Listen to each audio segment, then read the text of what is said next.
ம், என்ன பண்ண போகிறாங்க? ம், அது வாவடைச்சது தானே.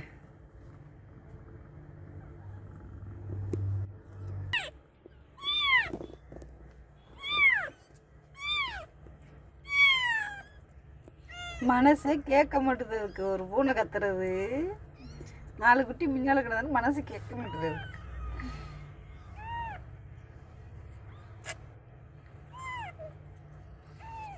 பாருங்க ஃப்ரெண்ட்ஸ், இந்த கால் மட்டும்தான் ஒரு மாதிரி இருக்குது. இந்த பூனைக்கு பாவமாக இருக்குது.